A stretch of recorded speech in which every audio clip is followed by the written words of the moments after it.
Now for a video that many of you have been waiting for. I say that because a lot of people ask about this on various forums, and I've even had a couple of questions about it from my YouTube viewers. And the topic is Seafoam. Should I use it? How to use it? How do I know if I need to use it? Stuff like that. Well, simply put, Seafoam is an additive. There's many additives out there for oil and fuel, fuel injector cleaners, oil stabilizers, Marvel mystery oil mix, all these type of things. And when this subject comes up, the Seafoam topic, the first thing that comes to my mind is aggressive. All of the things that I read on the container, all of the things I've heard people say about it, all of the results people claim they get from it, to me, plain and simple, it's an aggressive tactic to use when trying to clean out deposits on your fuel injector system and inside your combustion engine.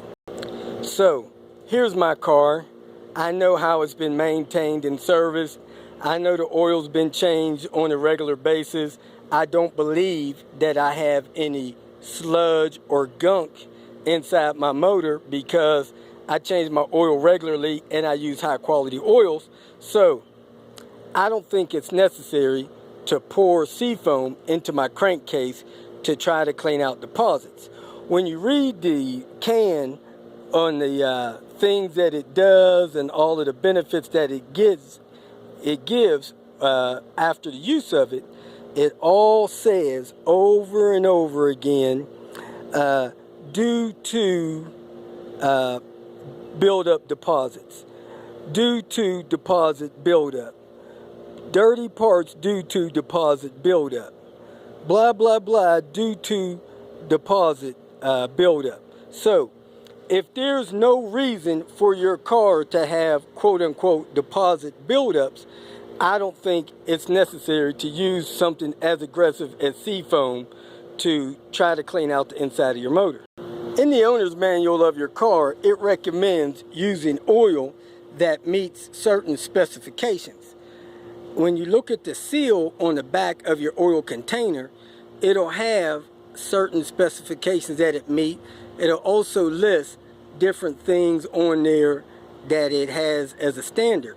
In all modern day motor oils, these oils contain detergents. Detergents are part of the oil package, different with every kind of oil, and these detergents are designed and made to clean the inside of your motor while that oil is being used inside your motor.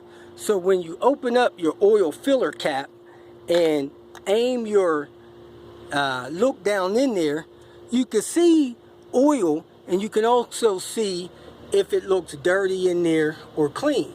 As you can see, I have a little bit of residue on the parts inside my oil cap, but it's not a buildup of sludge or something that could be scraped off with a metal object or nothing like that.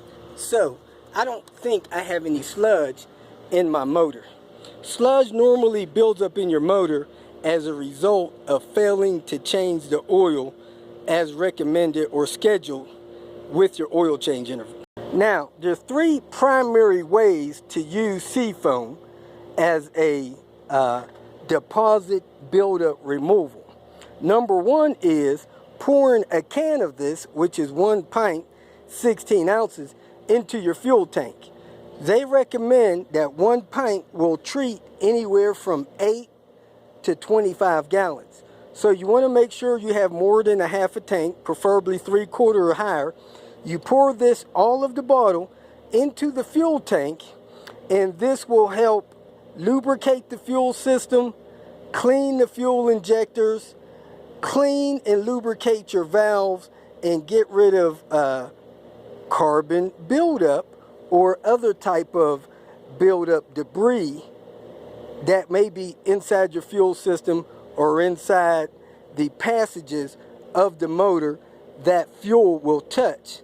Because if you pour this in the fuel tank, this will touch everything that fuel touches. Another way that this can be used is this can be poured into your crankcase or quote-unquote oil system as a crankcase cleaner. So that means that you take off your oil cap and you pour 1.5 ounces of this in your oil per quart of oil. So if your car holds 4 quarts of oil, you pour 6 ounces of this in the crankcase. They say you could do it before or after an oil change. So I've heard about people putting this in their oil, and it says change your oil once it becomes dirty. So you may drive 50 miles, may drive 100 miles. At any event, this will be stripping the inside of your motor and oil passages of carbon buildup or sludge buildup. And once that oil it's dirty and contaminated with those deposits, change your oil.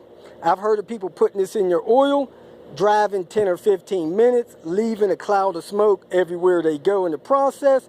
Then they come back, change their oil, and they have a lot of sludge aggressively cleaned out of their motor. Again, if you're going to use Seafoam as a crankcase cleaner, add it as outlined on the instructions, 1.5 ounce per quart of oil. Drive it till the oil's dirty. Change your oil. I say put in inexpensive oil, drive 100 miles. Change the oil again. Drive 1,000 miles. Change the oil again. Hopefully those 2 or 3 rapid oil changes will get most of the sludge and other debris that this Seafoam freed up out of your motor, so that your car can begin to be on a normal oil change regimen after that. The third and final way that Seafoam is to be used is to allow the Seafoam to be sucked into the motor while it is running via a vacuum port. Now, they have a special caution on here that if you let a vacuum port suck this Seafoam into the motor, make sure that that Seafoam will be sucked across all the cylinders and not just one bank. For instance, my car is an inline 5. I have a vacuum tree on my car right here behind my throttle body.